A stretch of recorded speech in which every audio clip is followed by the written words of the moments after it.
انت عارف ان حسابات التوفير دلوقتي بقت غير زمان، والعائد بتاعها دلوقتي بقى احسن من شهادات الادخار اللي الكل بيستثمر فيها دلوقتي. وعلشان كده انا هقولك دلوقتي على اعلى 10 حسابات توفير في البنوك دلوقتي تقدر تستثمر فيهم بعائد يوصل لحد 19.75%. تابع انت بس معانا علشان تعرف كل التفاصيل.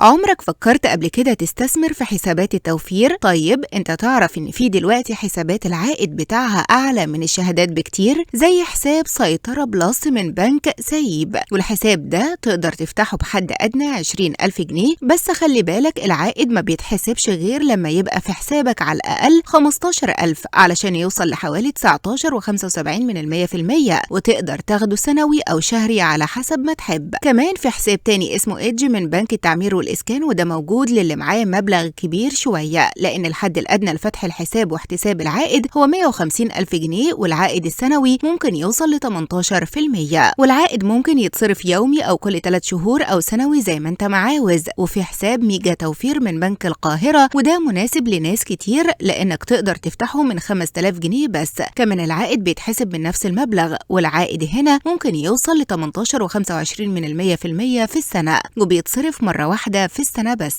نيجي بقى لحساب الصفوة من المصرف المتحد، وده مخصص للي معاهم مبالغ أكبر، لأن الحد الأدنى لفتح الحساب واحتساب العائد هو 500,000 جنيه، والعائد فيه تنافسي جدا وممكن يوصل ل 18.25% سنوي، وبيتصرف مرة واحدة في السنة. كمان في حساب جولدن سيفينج من البنك العربي الإفريقي الدولي، وده برضو محتاج حد أدنى لفتحه 500,000 جنيه، والعائد فيه بيبدأ من حوالي 16.5% وبيوصل ل 18% في السنة، وبيتصرف سنوي.